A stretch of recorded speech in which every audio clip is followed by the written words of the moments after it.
There's something unusual about Daniel, not at the beginning of the story, but in how it continues. Because once you start watching him, you notice something strange. Everything around him changes. Empires rise, empires fall. Power shifts, laws change. He lives in exile, under foreign kings, inside a system that doesn't share his beliefs. And yet, he doesn't move with it. He serves faithfully without losing himself. He faces pressure without adjusting his convictions. He is elevated and doesn't become proud. He is threatened and doesn't panic. And when a decree is signed that could cost him his life, he doesn't negotiate. He doesn't adapt. He doesn't try to manage the situation. He simply continues. And that raises a question. Why? Because everything about his situation should force him to adjust. Everything about his environment should make him unstable. But it doesn't. And the obvious answer would be that he is simply stronger than most people, more disciplined.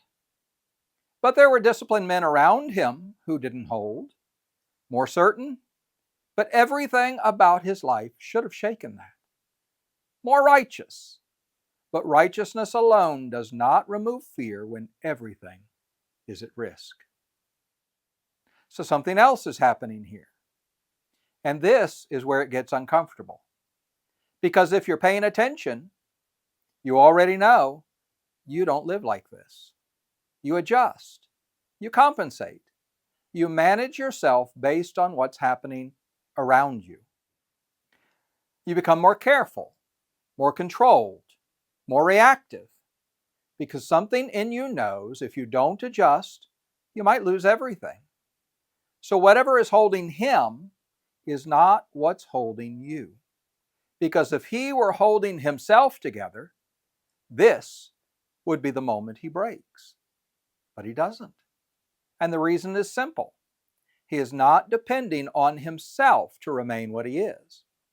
He is living as someone who is already held. And you can see it in what he doesn't do. He doesn't scramble to preserve himself. He doesn't shift to maintain control. He doesn't react to stabilize his situation, because the thing holding him is not changing with his circumstances.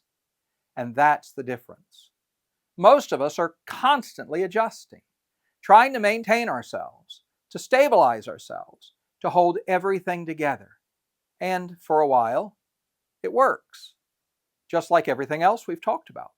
It works until it doesn't, until the pressure is too much, until the situation is too unstable, until the thing you're depending on can't carry the weight anymore. And then you feel it. Not just difficulty, exposure. Because the moment you can't hold yourself together, you realize you were never standing on something that could hold you. And that's the difference. Because if you have to hold yourself up, you will always feel the weight. But if something else is holding you, you don't. And that changes everything. Because now the question is no longer, how do I become stronger? The question is, what is actually holding me? And if you've ever watched yourself adjust under pressure, change what you say, change what you do, just to keep yourself steady, I'd be interested to hear what happened. And if you don't know, you will spend your life trying to become something that can never hold you.